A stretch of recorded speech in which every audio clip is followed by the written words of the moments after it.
আমরা আগে 3 দিন যে পড়িয়েছিলাম সলিউশনের কলিগেটিভ প্রপার্টিজ নিয়ে, তাতে আমরা ডিসকাস করেছিলাম দুটো কলিগেটিভ প্রপার্টিজের, relative lowering of vapour pressure and elevation of boiling point.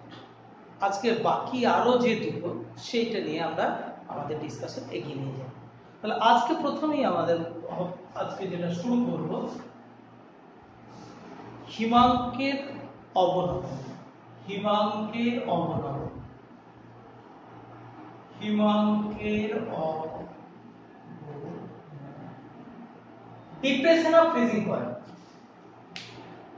এই ব্যাপারটা বুঝতে গেলে প্রথমেই আমাদের যেটা জানতে হবে হিমাঙ্ক কাকে বলে।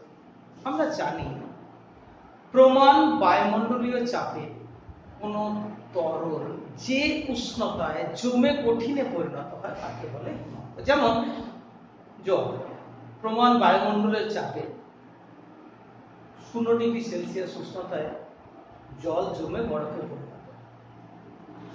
Simply the name suggests, as we are studying the chapter solution, এবার জলের মধ্যে যদি অন্য কোনো একটা দ্রাব মিশিয়ে একটা দ্রবণ তৈরি করি, if we prepare a solution, সেই সলিউশনটা, তাহলে আমাদের প্রশ্ন হচ্ছে সেই সলিউশনটা জল কি 0 ডিগ্রিতে জমবে নাকি তার থেকে আরো বেশি উঁচু উষ্ণতায় জমবে না কমে জমবে? আমরা ছোট ক্লাসে ক্লাস 9-10 সাধারণত পড়ানো হয় এটাকে অপদ্রব্যের প্রভাব বলে, এফেক্টস অফ ইমপিউরিটি, কিন্তু সেটা কোনো সায়েন্স না, ইটস এ ভেক্টর। নাও এই চ্যাপ্টারে আমরা সেইটাই দেখতে জানবো যে why, কেন depression of freezing point of a solution occurs, কেন কোনো একটা দ্রবণের হিমাঙ্কের অবনমন ঘটে। তো চ্যাপ্টার শুরুতেই আমরা হিমাঙ্ক কাকে বলে বললাম। এবার হিমাঙ্কের অবনমন বলতে কি বোঝায়? What do you understand by depression of freezing point? ধরা যাক একটা বিশুদ্ধ দ্রাবক তার যা হিমাঙ্ক, সে ফর এক্সাম্পল এটাকে বলা হচ্ছে TF, বিশুদ্ধ দ্রাবক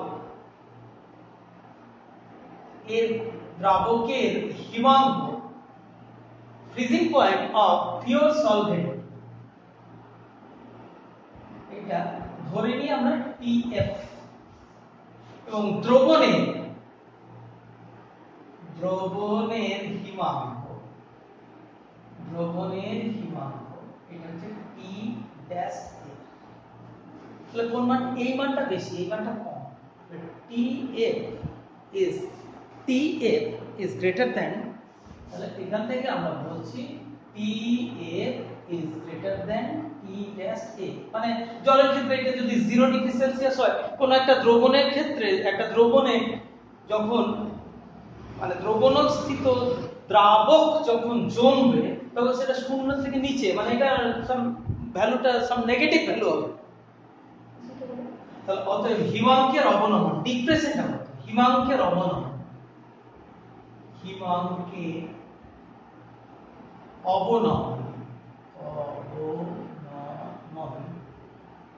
এটা TF minus T dash সে এটা ডেল্টা টি ধরে নিই। এই বিয়োগফলটাকে আমরা বলে নিচ্ছি এই কোয়ান্টিটিটা হচ্ছে ডেল্টা টি। তাহলে হিমাঙ্কের অবনমন এইটা। এবার আমাদের তাহলে জানতে হবে যে কেন হিমাঙ্কের অবনমন ঘটছে। এটা আমরা একটা কার্ভ সাহায্যে এটা মানে we are trying to understand the fact কেন। তো আমরা তাহলে দেখি হিমাঙ্কের অবনমন কেন ঘটে। মানে যখন দ্রবণে, মানে আমরা আগের দিনে আমরা রিলেটেড প্রবলেমে দেখেছিলাম দ্রবণের বাষ্পচাপ, এই দ্রবণের বাষ্পচাপ বিশুদ্ধ দ্রাবকের বাষ্পচাপ অপেক্ষা, এইটা হলো ধরো এটা বিশুদ্ধ দ্রাবক, এটা হচ্ছে পিওর সলভেন্ট, বিশুদ্ধ দ্রাবক, তাহলে এটা হচ্ছে ভেপার, আর এটা হচ্ছে তোমার সলিউশন। কেমন সলিউশন? আমরা প্রথম থেকেই চ্যাপ্টারটা যখন থেকে ডিসকাস করছি তখন আমরা বলছি এই সলিউশনটা হচ্ছে কঠিন, অনুদ্বায়ী, তড়িৎ অবিশ্লেষ্য, অসংযোজিত দ্রাবের লঘু দ্রবণ। সেই রকম একটা দ্রবণের আমরা এটা এরকম একটা দ্রবণ তৈরি। তাহলে তার যে বাষ্প, আমরা আগের দিনে কি ডিটেইল বলেছিলাম, এটাকে P0 বলেছিলাম আর এটাকে বলেছিলাম কি। তাহলে ডেফিনেটলি এটা হচ্ছে দ্রবণ। তাহলে কেমন দ্রবণ, এই দ্রবণটা সম্পর্কে কিন্তু আমি আগেই এক্ষুনি বললাম, কঠিন, অনুদ্বায়ী, তড়িৎ অবিশ্লেষ্য, অসংযোজিত দ্রাবের লঘু দ্রবণ। এটা যদি তৈরি করি তার যে ভেপার প্রেসার, ডেফিনেটলি P এর মানটা P0 is greater than P, এটা তো আমরা আগের দিনের ডিসকাশনেই আমরা জেনে নিয়েছি। তাহলে সেই কথাটাই আমরা বলছি যে বিশুদ্ধ দ্রাবকের বাষ্পচাপ অপেক্ষা দ্রবণের বাষ্পচাপটা কম। এটা হচ্ছে ফার্স্ট পয়েন্ট। তাহলে আমরা কি বুঝলাম? এক নাম্বার হচ্ছে বিশুদ্ধ দ্রাবকের বাষ্পচাপ দ্রবণের, মানে দ্রবণের বলতে না, মানে দ্রবণস্থিত দ্রাবকের বাষ্পচাপ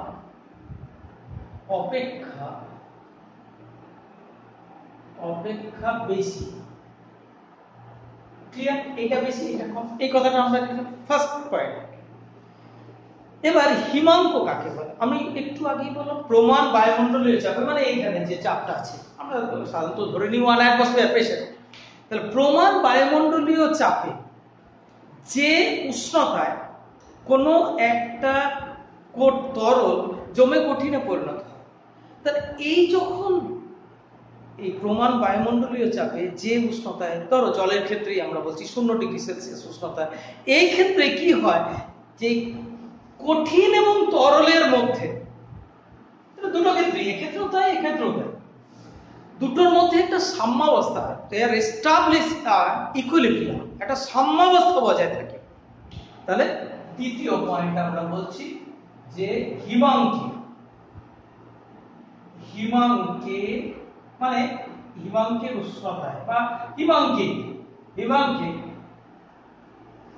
কঠিন, মানে তরল এবং কঠিন, তরল দ্রাবক এবং কঠিন দ্রাবক এর মধ্যে একটা সাম্যাবস্থা মেইনটেইন। ঠিক আছে? এবার থার্ড পয়েন্ট, এইখান থেকে আমরা বলছি, দেখো এই তরল দ্রাবক এবং কঠিন দ্রাবকের মধ্যে সাম্য। এবার যে তরলের বাষ্পচাপ যত কম হয় তাকে কঠিনে পরিণত করবে। 3 নম্বর পয়েন্ট হচ্ছে যে তরলের বাষ্পচাপ যত কম হয় তাকে কঠিনে পরিণত করতে তত কম উষ্ণতার প্রয়োজন। এটা ফ্যাক্ট। তাহলে দেখো যে তরলের বাষ্পচাপ, তাহলে এটাও তো তরল, এটা বিশুদ্ধ তরল আর এটা হচ্ছে দ্রবণ অবস্থায় তরল। কোনটার বাষ্পচাপ কম? এইটার বাষ্পচাপ কম। তাহলে যে তরলের বাষ্পচাপ কম, তার মানে দ্রবণে অবস্থিত দ্রাবকের বাষ্পচাপটা কম।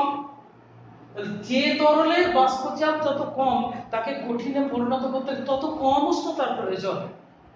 তাহলে ঘটনাটা পরিষ্কার হলো না? দেখো একে যত উষ্ণতায় লাগবে একে তার থেকে আরো কম লাগবে। এটাই হচ্ছে ডিপ্রেশন অফ ফ্রিজিং পয়েন্ট। বোঝা গেল আশা করি? এই তিনটেই হচ্ছে অ্যাকচুয়াল। তাহলে সেই জন্য কোনো একটা মানে একটা বিশুদ্ধ দ্রাবক অপেক্ষা কোনো যদি দ্রবণ তৈরি করা হয়, আমরা এতক্ষণ ধরে কঠিন, অনুদ্বায়ী, অতরিত, অবিশ্লেষ্য, অসংযোজিত দ্রাবের কথা বলছি। এরপরে আমরা যদি কোনো তড়িৎ বিশ্লেষ্য দ্রাবক যেটা বিয়োজিত হয় বা সংযোজিত হয়, সেটার ক্ষেত্রে মানে আমরা সূত্রটাকে, যে সূত্র পাবো তাকে লাইকলি কাস্টমাইজ করে দেবো। আমরা আগের দিনেও সেটা করেছিলাম ভ্যান্টার ফ্যাক্টর দিয়ে, আমরা সেটা দেখবো, আমরা একটু পরে দেখছি। তাহলে বোঝা গেল এই প্রসঙ্গে কিছু কোশ্চেন আছে। শীতের দেশ যেগুলো, সেখানে রাস্তায় হামেশাই বরফ পড়ে যায়, তো প্রশাসন থেকে সেই রাস্তায় বরফ গলানোর জন্য সাধারণত ক্যালসিয়াম ক্লোরাইড, সেটা ক্যালসিয়াম ক্লোরাইড হচ্ছে একটা দ্রাবক। এবার ক্যালসিয়াম ক্লোরাইড ছেটালে পরে ওই যে বরফটা থাকে তার মধ্যে একটা দ্রাবক পদার্থ যোগ হয়ে যাওয়ার জন্য এই যে ডিপ্রেশন অফ ফ্রিজিং পয়েন্ট হয়েছে, এইটাই কারণ। এইগুলো দিলে পরে ঠিক আছে। বা অনেক সময় আমাদের দেখা যায় যে বরফের স্ল্যাব সংরক্ষণ করার জন্য কিছুটা লবণ ছড়িয়ে দেওয়া হয়, তার উপরে NaCl দিয়ে দেওয়া হয়, ওই একই কারণ যে এমনি সাধারণ অবস্থায় রেখে দিলে বরফটা যত তাড়াতাড়ি গলবে, এখান থেকে মানে যদি এর মধ্যে লবণ ছিটিয়ে রেখে দেওয়া হয় তাহলে তার গলতে আরো কম উষ্ণতার প্রয়োজন হবে। ঠিক আছে, যাই হোক, এবার আমরা এইটার একটা গ্রাফিক্যাল রিপ্রেজেন্টেশন দেখে নিই কিভাবে করা যায়। তো আমরা এটাকে যদি বাষ্পচাপ বলা হয়, এদিকটা হচ্ছে বাষ্পচাপ, বাষ্পচাপ বনাম উষ্ণতা, টেম্পারেচার, ভেপার প্রেসার, টেম্পারেচার, আর এটা হলো ভেপার প্রেসার। এটা যদি করি, প্রথমত দেখো পিওর সলভেন্টের ক্ষেত্রে হচ্ছে বিশুদ্ধ দ্রাবক। পিওর সলভেন্ট প্রথম এটা ধরো এই উষ্ণতায় উষ্ণতা বাড়াচ্ছি, বাষ্পচাপ বাড়ছে, উষ্ণতা আরো বাড়াচ্ছি, বাড়ছে। এবার উষ্ণতা কমাচ্ছি, এইরকম, মানে এই অংশটা পর্যন্ত। এবার এইখান থেকে এইটা হলো এইটা হচ্ছে জাংশন, এইটা হচ্ছে TF, এটা বিশুদ্ধ দ্রাবক, এটা হলো বিশুদ্ধ দ্রাবক। এই অংশটায় উষ্ণতা বেশি আছে, কমাচ্ছি, কমতে এই জায়গাটা কিন্তু ইকুইলিব্রিয়াম এস্টাবলিশড হয়ে গেছে। এখান থেকে যেই কমাবো উষ্ণতা আরো কমাবো, সাফলি এটা কমে যাবে। এবার আমি দ্রবণের ক্ষেত্রে কি হচ্ছে দেখো এইটার ক্ষেত্রে এটা আর এটা কম এরকম হয়ে যাচ্ছে। তাহলে এই জায়গাটায় এসে এটা হচ্ছে T ড্যাশ, এটা T ড্যাশ। দেখো এই বিশুদ্ধ দ্রাবক বেশি উষ্ণতায়, তুলনামূলক বেশি উষ্ণতায় ফ্রিজিং হচ্ছিল, আর সলভেন্টটা সলিউশনটা তার থেকে কম। এটা হচ্ছে এদের গ্রাফিক্যাল রিপ্রেজেন্টেশন। এখন বিজ্ঞানী রাউট এদের এই কোয়ান্টিটেটিভ রিলেশন এটা দেখেছি। এই সম্পর্কে ঠিক আগের দিনে যেমন আমরা এলিভেশন অফ বয়লিং পয়েন্ট সংক্রান্ত রাউটের সূত্র পড়েছিলাম, আগের দিনেও আমরা একটা সূত্রই ডিসকাস করেছিলাম, কারণ দ্বিতীয় সূত্রটা আর বলতে লাগে না। আজকেও আমরা সেই রকমই করে দিচ্ছি। তাহলে এখন আমরা যেটা ডিসকাশন শুরু করছি, Raoult's law of depression of freezing point. Raoult's law, হিমাঙ্কের অবনমন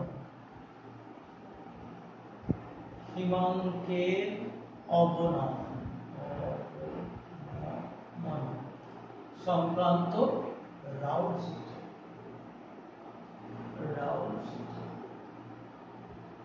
সূত্র কিন্তু অ্যাকচুয়ালি দুটো আছে, আমরা মেইনলি একটার উপরে জোর দিয়েই করি, দ্বিতীয় সূত্রটা আপনাপনি হয়ে যায় যখনই কিনা আমরা কোয়ালিটেটিভ প্রপার্টি করেছি, সেইটাই হচ্ছে দ্বিতীয় সূত্র। এটা প্রত্যেকটা কোয়ালিটেটিভ প্রপার্টির ক্ষেত্রে ইট হোল্ডস ট্রু, মানে একই ধরনের কাজ।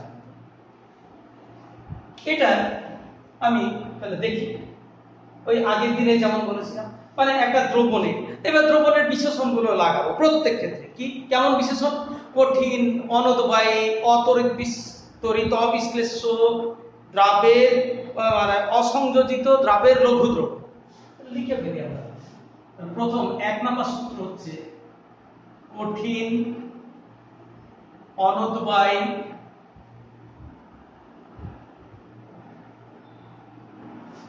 তরিত অবিশ্লেষ্য,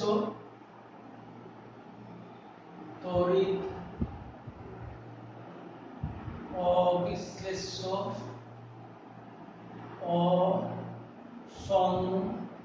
অসংযোজিত দ্রাবের, মানে এটা কমন নিয়ে নেওয়ার মতো ব্যাপার, দ্রাবের লঘু দ্রবণে হিমাঙ্কের অবনমন, হিমাঙ্কের অবনমন, মানে ডেল্টা টি এ আমরা আগে ডিসকাস করলাম। দ্রবণের মোলাল গাঢ়ত্বে আগের দিনই ডিসকাস করেছি, এবার মোলাল গাঢ়ত্বে,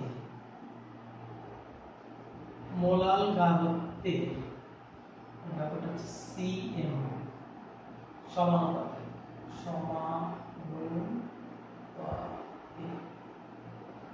সমানুপাতিক মানে কি? সমানুপাতিক মানে সরল সমান, মানে একটা বাড়লে আরেকটা বাড়ে।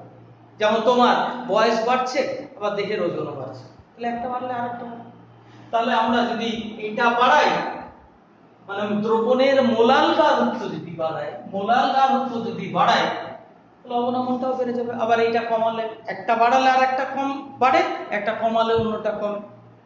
এটাকে বলা হচ্ছে সরল সংখ্যা।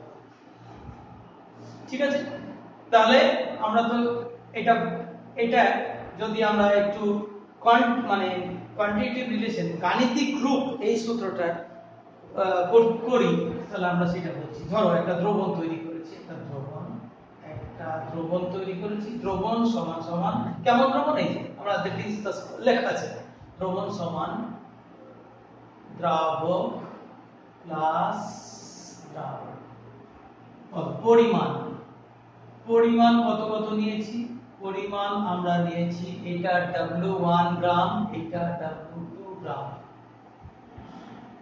এর আণবিক ভর, আণবিক ভর, এটা মলিকুলার মাস, এটা হচ্ছে M1, এটা M2। মোল সংখ্যা, এবার নাম্বার অফ মোলস, মোল সংখ্যা, মোল সংখ্যা কি করে বের করতে হয়? এটা N1 equals to, N1 means W1 by M1, W1 by M1 কাজে লাগুচ্ছে না লাগুক আমরা ক্যালকুলেট করে দেখি না। আর এটা হচ্ছে N2 equals to W2 by M। তাহলে এখন আমরা দেখি যে এটা থেকে, ঠিক আছে, তাহলে W1 গ্রাম দ্রাবকের মধ্যে কত দ্রবীভূত থাকছে? অতএব W1 গ্রাম দ্রাবকে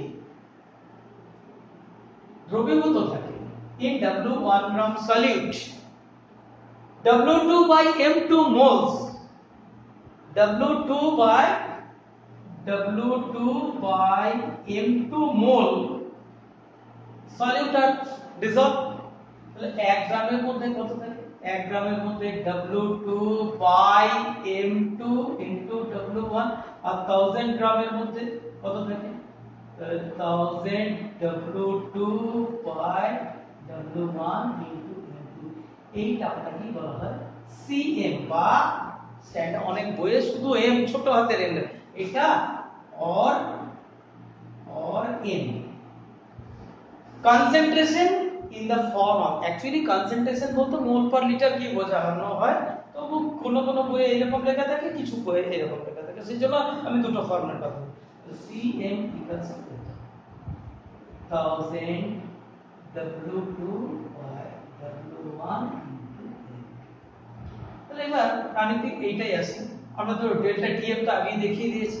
তাহলে অতএব এই মানে ফার্স্ট ল গাণিতিক রূপ, mathematical form of the first law if we want to represent, that will be delta TF proportional to Cm। Cm, as we know, এই প্রপোর্শনালিটিটাকে ওঠাতে গেলে একটা কনস্ট্যান্ট গুণ করতে হয়। তাহলে delta TF equals to K into CM. আমি প্রথমে কে বলব, কে মে আমাকে আসতে হবে, হলো। এবার দেখো আমরা যদি if Cm equals to 1 means, আমরা আগের দিনেও রিপিট করে বলেছিলাম, এটা means কি 1 কেজি দ্রাবকে 1 মোল দ্রাবক যদি দ্রবীভূত থাকে, তাহলে সেটাকে Cm বলা হয়। তাহলে এই ভ্যালু যদি 1 হয়, এটা কিন্তু জাস্ট দ্রাবক উল্লেখ করেছি, কোনো ইররেসপেক্টিভ, মানে আই মিন, এবার দেখো 1 কেজি জলের মধ্যে তুমি 60 গ্রাম ইউরিয়া নিতে পারো, 60 গ্রাম ইউরিয়া নিতে পারো, তাহলেও 1 কেজি জলের মধ্যে তুমি 180 গ্রাম গ্লুকোজ নিতে পারো, তাহলেও সে একই ঘটনা। আবার 1 কেজি জলের মধ্যে 342 গ্রাম সুক্রোজ নিতে পারো, একই ঘটনা দেখা যাবে। প্রত্যেকটা ক্ষেত্রেই দেখা যাচ্ছে ডিপ্রেশন যা হয় তার মান এক, কারণ এক্ষেত্রে পরিমাণের উপর ডিপেন্ড করছে না। এই যে তিনটা সলিউশনের কথা বললাম, এক্ষেত্রে প্রত্যেক ক্ষেত্রেই নাম্বার অফ মোলস সেম।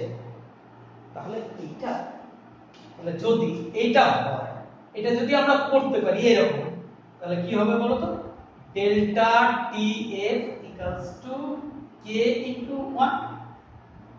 কারণ এই কে এর মানটা এখানে তুমি এইটা যদি নাও, তাহলে কে এর মানটা, এই ডিপ্রেশনের মানটা গ্লুকোজ দ্রবণের ক্ষেত্রেও যা, সুক্রোজ দ্রবণের ক্ষেত্রেও তাই, ইউরিয়া দ্রবণের ক্ষেত্রেও তাই।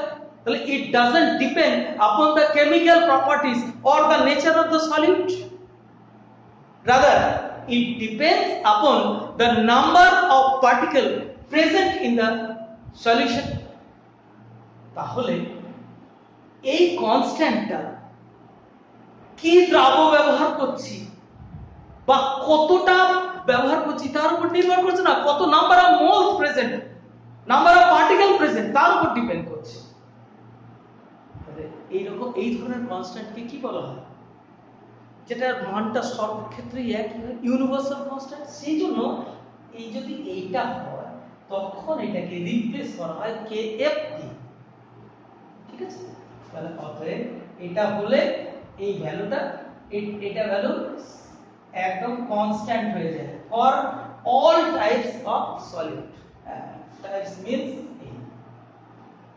ঠিক আছে, এই রকম যার বৈশিষ্ট্য থাকে, তখনই এই কনস্ট্যান্টটাকে, যে কনস্ট্যান্টটা কোনো অবস্থাতেই পরিবর্তন হয় না, যেমন আমরা তোমাদেরকে আগের দিনেও বলেছি, বা গ্যাসের যে ধ্রুবক, সার্বজনীন গ্যাস ধ্রুবক, সেটার মান যেমন গ্যাসের প্রকৃতির উপরে মানে ডিপেন্ড করে না, রাসায়নিক প্রকৃতির উপর ডিপেন্ড করে না, সেরকম এইটাও দ্রব্যের উপর ডিপেন্ড করে না। সেই জন্য এইটাকে সাধারণ কে না বসিয়ে এইটার জায়গায় রিপ্লেস করে দিই আমরা kf হিসেবে।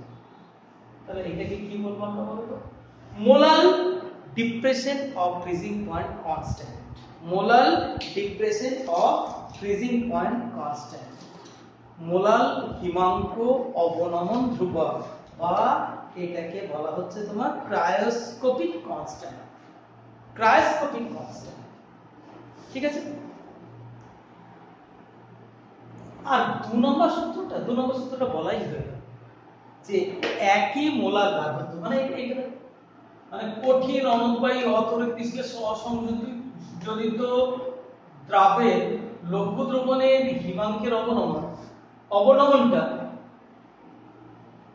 মানে ভিন্ন ভিন্ন দ্রাবের ক্ষেত্রে মোলাল ঘনত্ব যদি একই থাকে তাহলে একই পরিমাণ হবে, ঠিক আছে। যেমন ধরো 1 মোলাল ইউরিয়া দ্রবণেরও যে পরিমাণ ডিপ্রেশন হবে, 1 মোলাল গ্লুকোজ দ্রবণেরও সেই একই পরিমাণ ডিপ্রেশন হবে, 1 মোলাল সুক্রোজ দ্রবণেরও সেই একই পরিমাণ।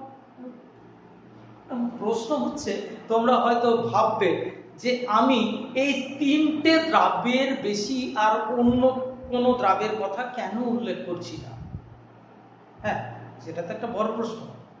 সেটা চ্যাপ্টার শেষে আমরা একটুখানি হেডস দিয়েছিলাম, ভ্যান্টা ফ্যাক্টর, সেইটা নিয়ে যখন ইন ডিটেলে আসবো তার সঙ্গে টোটাল কোরিলেট করে দেবো আমরা। যাকে তাহলে এইটাই হচ্ছে তোমাদের গাণিতিক রূপ। তাহলে সো উই হ্যাভ রিপ্লেসড। এবার ইফ উই ইউজ, আমরা এইখান থেকে যদি বিচ্যুত হই, আই মিন এই দুটো জায়গায় যদি তড়িৎ বিশ্লেষ্য এবং যদি মানে যদি তড়িৎ বিশ্লেষ্য, যেমন ধরো NaCl, যেমন ধরো CaCl2, যেমন ধরো KNO3, MgCl2 ইত্যাদি, এই ধরনের যদি জলে দ্রাব্য অথচ তড়িৎ বিশ্লেষ্য পদার্থ না হয়, তখন কিন্তু এই সূত্রটা কাস্টমাইজ করতে হবে, মানে পরিবর্তন করতে হবে। অথবা এমন কোন দ্রাব্য যদি নাও যেটা 2 অণু থেকে 1 অণুতে পরিণত হয়ে যাবে, যেমন ধরো অ্যাসিটিক অ্যাসিড, জলের মধ্যে অ্যাসিটিক অ্যাসিড নিলাম, অ্যাসিটিক অ্যাসিড জলে দিলে পরে ভেঙে যায়, 1 অণু থেকে 2 অণু হয়। সেটা সম্পূর্ণ ভাগে না কম ভাগে সেটা আসছি, কিন্তু ওই অ্যাসিটনের মধ্যে মানে অ্যাসিটন দ্রাব্য হিসাবে, if we take acetone as a solute, as a solvent, and acetic acid as a solute, then association occurs। দেখবে কেমন ঘটনা, কেমন ঘটনা আমি দেখাচ্ছি, একটুখানি দেখিয়ে দিচ্ছি। ধরো আমরা দুটো কেস নিলাম, দুটো কেস।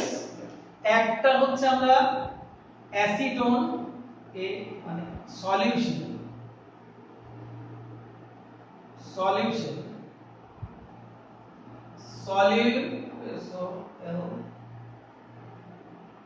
সলভেন্ট প্লাস,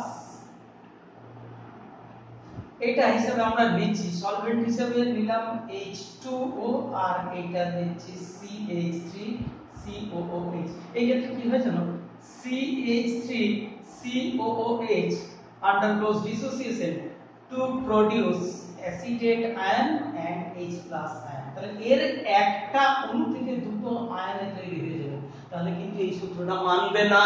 সেজন্যই আমরা বলেছিলাম তড়িৎ অবিশ্লেষ্য পদার্থ নিতে হবে। অন দ্য আদার হ্যান্ড, এই ক্ষেত্রে যদি আমরা এটা না নিয়ে এইরকম নিই, ধরো আমরা যদি এরকম নিই, সলভেন্ট হিসেবে নিলাম অ্যাসিটন CH3COCH3, আর এইটা নিলাম CH3COOH। বুঝতে পারছো, অ্যাসিটনের মধ্যে যদি অ্যাসিটিক অ্যাসিড মিশায় তখন কিন্তু উল্টো পুরাণ কেমন হবে, CH3, এটা 11 ক্লাসে তোমরা পড়েছো, CH3 দেখো C ডাবল বন্ড OOH, এটা দুটো অণু নেওয়া হয়, বুঝেছো, CH3 আর দুটো অণু, এটা ডাইমারাইজেশন।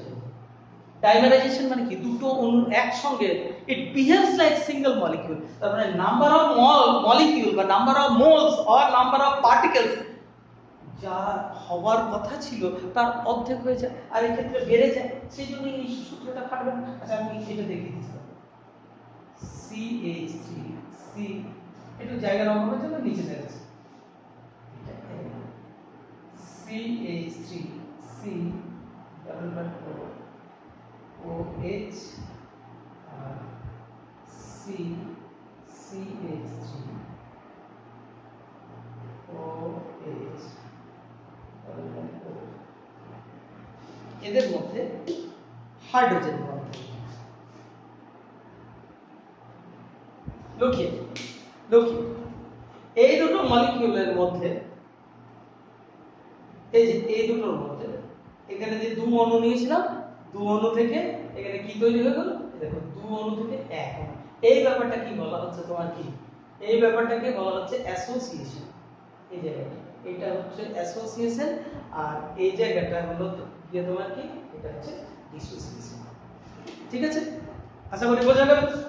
তাহলে এইরকম ভাবে চলবে না। কিন্তু তুমি যদি কোনো উপায় নেই, তোমাকে এইরকম নিতে হয়, তাহলে কি হবে? তখন তোমাকে স্মরণ করতে হবে ভ্যান্টা ফ্যাক্টর। ঠিক আছে? তাহলে নিশ্চয়ই বুঝতে পারছো এই দুটোর ক্ষেত্রে ভ্যান্টা ফ্যাক্টর একরকম না। এটা অ্যাসোসিয়েশন, এটা ডিসোসিয়েশনের জন্য ভ্যান্টা ফ্যাক্টর, এটা অ্যাসোসিয়েশনের জন্য ভ্যান্টা ফ্যাক্টর। আমি বারবারই বলছি যে এটা আমরা ঠিক টাইম এলে সম্পূর্ণ কোয়ান্টিটেটিভ ডিসকাশনটা করে দেবো। তাই যাক, আমরা যে কথার জন্য এসেছিলাম আমরা সেই জায়গাতে পৌঁছে যাই। আমরা বলেছিলাম সূত্রটা হচ্ছে delta T F equals to K F into C F. আর যদি আমাদেরকে এইগুলো থেকে ডিভিয়েট করতে হয়, মানে তড়িৎ বিশ্লেষ্য এবং এমন কিছু দ্রাবণ নিতে হবে, যদি নিই যাদের মধ্যে অ্যাসোসিয়েশন হবে, সেই ক্ষেত্রে সূত্রটা এরকম সূত্র ফলো করবে, delta T F equals to I into K F into C F, where I equals to Van't factor. এরপর আমরা মলিকুলার মাস ডিটারমিনেশন, মানে এইটা নিয়ে আমাদের কি হবে। দেখো, কোনো কিছু একটা সূত্র বা কিছু পড়তে গেলে, যেমন তুমি বলি, কোনো কিছু একটা পড়তে গেলে তার একটা অবজেক্টিভকে প্রথমে কেন আমি পড়বো, এইটা প্রথম যদি তোমার মনের মধ্যে না আসে, কোনো পড়াকে তুমি নিজের মতো, আমি যদি বলি মানে ভাবি যে কেন আমি পড়াবো, এইটা প্রথম আমাকে মাইন্ডের মধ্যে সেট আপ করতে হবে। কিন্তু না হলে আমি ঠিকঠাক করে তোমাদের মতো ফ্রেন্ডলি করে পড়াতে পারবো না। তাহলে আমি এখন জেনেই এসেছি যে আমি কোন পরিস্থিতিতে পড়াচ্ছি, কেমন ভাবে পড়াচ্ছি, সেই মাইন্ড সেটআপ নিয়ে আমাকে আগাতে হচ্ছে। তাহলে তোমাকে আগে যে জানতে হবে, আমি আগের দিনও বলেছিলাম যে এটা কেন আমরা ডিসকাস করতে যাব, এর ইউটিলিটিটা কি। বিইং এ কেমিস্ট, তুমি একজন কেমিস্ট, একজন কেউ এসে তোমার কাছে একটা প্যাকেট দিয়ে গেল, একটা সলিউট দিয়ে গেল, নিয়ে বলল যে দাদা এটার আপনি মলিকুলার মাস ডিটারমিন করে দিন। তুমি কিন্তু জানো না কি জিনিস, তুমি জানো না, তাহলে তুমি কি করতে পারো সেটা সম্ভব। তাহলে আমি এখন দেখব এই সূত্রের সাহায্যে, এই রাউল সূত্র, মানে আমরা বলছি হিমাঙ্কের অবনমন সংক্রান্ত রাউল সূত্র, এর সাহায্যে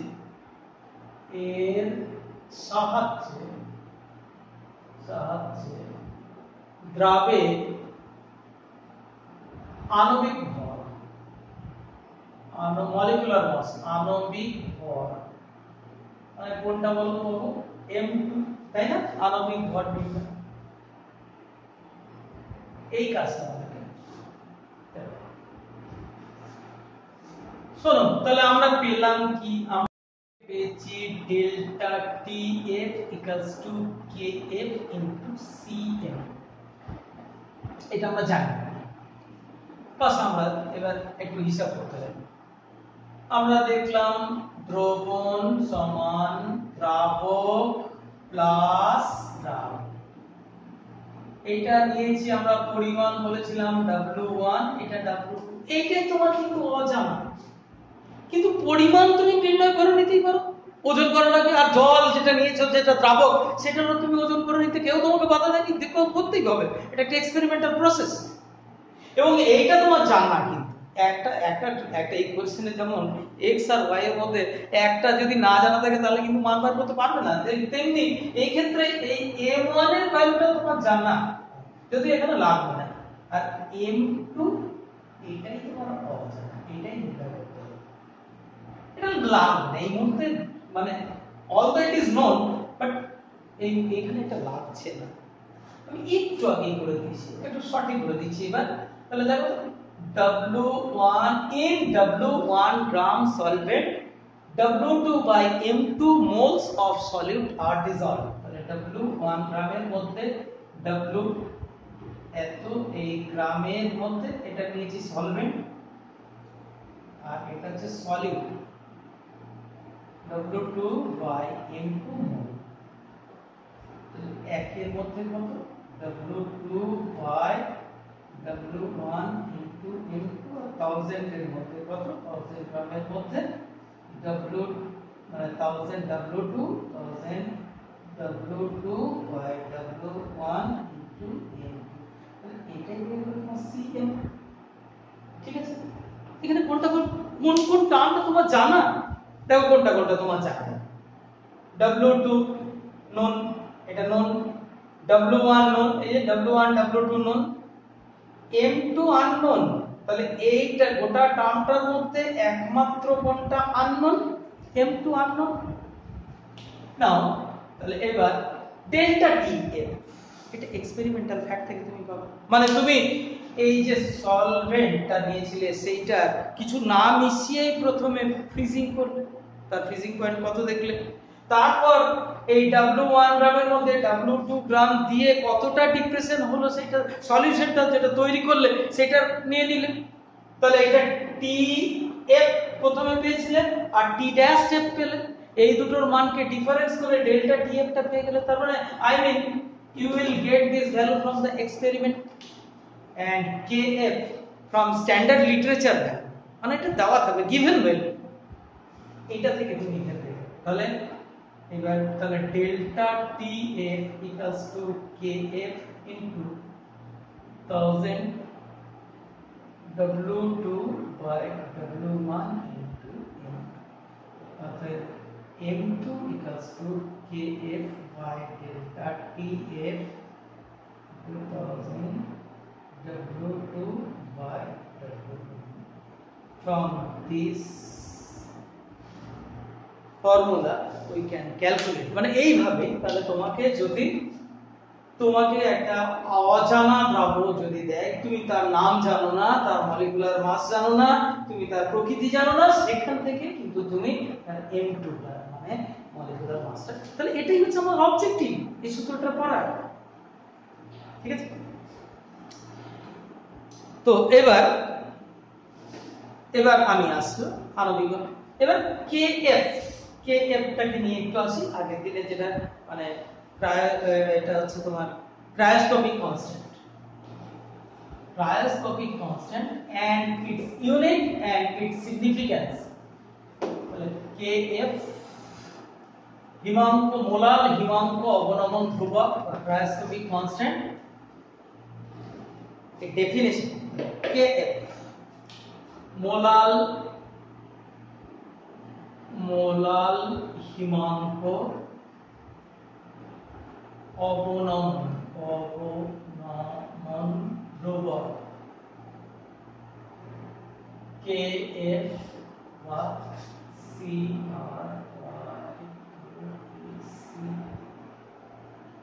cryoscopic constant কাকে বলে, প্রথম হচ্ছে ডেফিনিশন সংজ্ঞা। আমি আগের দিন ইবিউনোস্কোপিক কনস্ট্যান্টে যেমন ডেফিনিশন বলেছিলাম ঠিক এটা, 1000 গ্রাম বা 1 কেজি দ্রাবকে 1 মোল কোন কঠিন অনুদ্বায়ী অতড়িৎ বিশ্লেষ্য দ্রাবক দ্রবীভূত করলে দ্রবণের হিমাঙ্ক যতটা কমে যায়, মানে বিশুদ্ধ দ্রাবক অপেক্ষা যতটা কমে যায়, আই মিন শর্টে যদি বলি তাহলে 1 মোলার কনসেন্ট্রেশনের কোন একটা সলিউশনের যে পরিমাণ amount of depression with compare to its pure solvent যে পরিমাণ হয় সেটা কি বলা হচ্ছে তোমার কি কেএফ, ঠিক আছে। আমরা তাহলে ডেফিনিশনটা বলে দেওয়া গেল, তাহলে আমরা এবারে একটু ইউনিট ক্যালকুলেশন করে দেখি। Delta TF equals to KF into CM और kf equals to delta tf by cm, এটা ইউনিটস কেলভিন, এটা বা ডিগ্রিও বলতে পারো, কেলভিন আর ডিগ্রির মধ্যে তো জাস্ট ঘর, একই পরিমাণ ঘর, তাই তো। কেলভিন এটা হয়ে গেল তোমার মোল, that is kg এটা যদি কেউ ডিগ্রি বলে দেয় তাহলে সে একই ব্যাপার, ডিগ্রি কেজি পার মোল, কারণ সেলসিয়াস আর কেলভিনের ঘর কিন্তু এক, ঠিক আছে। এবার তোমাকে মাঝে মাঝে প্রশ্ন দেয়, মানে kf of water 1.86 it এটা তাৎপর্য কি? এটা তাৎপর্য হচ্ছে কি 1000 গ্রাম বা और 1 কেজি তুমি জল নিলে তার মধ্যে 1 মোল সলিড কেমন সলিড ওই যে কঠিন অনুদ্বায়ী অতরিত অবিশ্লেষ্য অসংযোজিত দ্রবণ তৈরি করবে। তার মানে এই দ্রবণটা আর কিছুই নয়, এটা হচ্ছে 1 মোল পার কেজি দ্রবণ তৈরি করবে। ঠিক আছে, এইরকম করলে আর তার আগে এটা তৈরি করার আগে মানে পিওর ওয়াটার তার ফ্রিজিং পয়েন্ট এটা ছিল কত 0 ডিগ্রি সেলসিয়াস। আর এই সলিউশন যেটা বললাম তার ফ্রিজিং পয়েন্ট কত হবে, এটা কমে যাচ্ছে 0 মাইনাস 1.86 ডিগ্রি সেলসিয়াস, তার মানে মাইনাস 1.86 ডিগ্রি সেলসিয়াস। বোঝা গেল? এটা 0 ডিগ্রি, শুধু জলটা যদি 0 ডিগ্রি সেলসিয়াসে জমে তাহলে ওই জলের মধ্যে যদি 1 মোলাল সলিউশন তৈরি করা হয় মানে তাহলে সেই দ্রবণটার হিমাঙ্ক হয়ে যাবে 8। ঠিক আছে, এটা কমে যাবে, মানটা কমে যাবে। এটাই তো আমরা তখন থেকে বলে যাওয়ার চেষ্টা করছি। তো এইটা নিয়ে এই আইডিয়া থেকে নিয়ে আমাদের বিজ্ঞানীরা এটা ভালো জিনিস আবিষ্কার করেছে। তোমরা জানো গাড়ির রেডিয়েটর, গাড়ির সামনে গাড়ির ইঞ্জিন যখন চলে তখন তো হিট হয়, সেই হিটটাকে এক্সচেঞ্জ করার জন্য সামনে রেডিয়েটর থাকে। তো আগেকার দিনে শুধু জল দিয়ে ইয়ে করা, তো এখনো দেখবে সব অনেক জায়গায় ছোটখাটো ওই জেনারেটর যেগুলো চলে বিভিন্ন অনুষ্ঠান বাড়িতে যেগুলো চলে দেখবে একটা, বা নাগরদোলা যেখানে চলে মেলা ফেলাতে যে জায়েন্ট হুইল যেখানে বসে তোমরা দেখবে একটা বড় ট্যাঙ্কে জল রাখা থাকে, সেই জল নিয়ে এসে ইঞ্জিনের হেডের মধ্যে ঢুকছে, সেইটা আবার সার্কুলেট করছে, কারণ ওই জলটা ঠান্ডা করছে, ওইটাই রেডিয়েটরের কাজ। তো শীত মানে সেটা সব জায়গাতেই হতো। এবার শীতের দেশে অসুবিধাটা হতো কি, যখন জল জমে বরফে পরিণত হতো, 11 সিসি জল জমে 12 সিসি বরফে পরিণত হয়, যে কারণে তোমরা দেখবে কোনো বোতল, বিশুদ্ধ কাচের বোতলকে যদি ভর্তি করে রেখে দিয়ে তুমি ফ্রিজে ডিপ ফ্রিজের মধ্যে রেখে দাও, পরের দিন যখন বরফ হয়ে যাবে বোতলটা ফেটে যাবে, কারণ কি আয়তন বেড়ে যায়। তাহলে রেডিয়েটর গুলো এরকম ভাবে ফেটে যায়, কারণ ওই যে এক্সপানশন আয়তনের ভলিউম বেড়ে যাওয়ার জন্য রেডিয়েটর ফেটে যায়। সেজন্য বিজ্ঞানীর scientist has design such a solution, সেটাকে বলা হচ্ছে হিমাঙ্ক রোধক দ্রবণ, অ্যান্টিফ্রিজ মিক্সচার।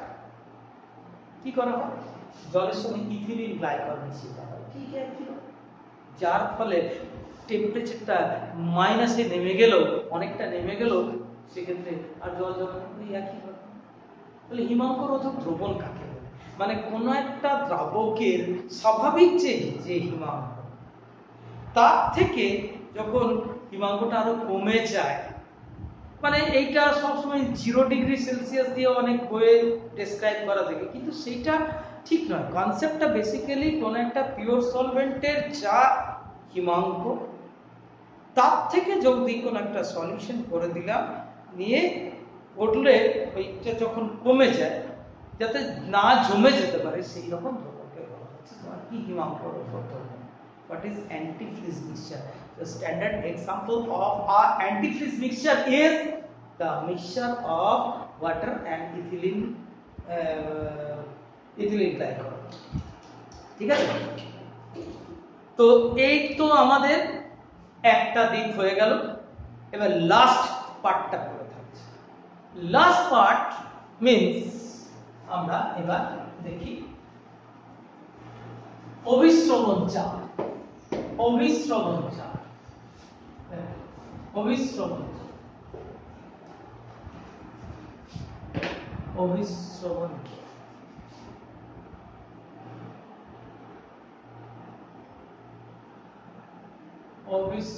চাপ অসমোটিক প্রেসার, আর এই ক্ষেত্রে ভ্যান্ট হবে।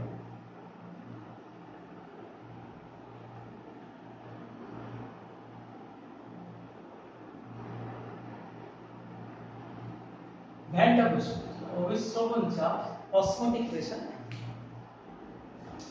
এটা তাহলে প্রথমেই আমাদের অভিস্রবণ চাপ পড়তে গেলে প্রথমেই আমাদেরকে দেখতে হবে অভিস্রবণ কাকে বলে এবং অভিস্রবণ হয় কাকে, অভিস্রবণ কি এবং কেন হয়, তারপর কেন বলবো। ওই যে আমি আগেই বললাম যে কিছু পড়তে গেলে তার অবজেক্টিভটাকে আমাকে আগে ভালো করে জানতে হবে। অভিস্রবণ এর ডেফিনিশন হচ্ছে যে কোনো একটা দুরকম ব্যাপার, আমি সব ইয়ে করেই দেখাই। ধরো এরকম একটা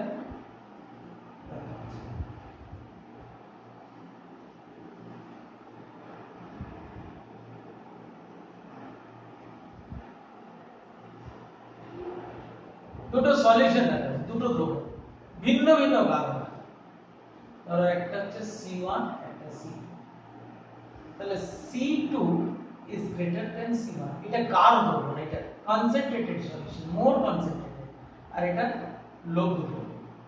তোমরা এটা জল মিশিয়ে ধরো দুটোই চিনি দ্রবণ করা আছে, এটা মানে একটা পুরু শরবত আর একটা লঘু শরবত এরকম করা আছে, আর এদের মাঝখানে একটা অর্ধবেদ্য পর্দা আছে।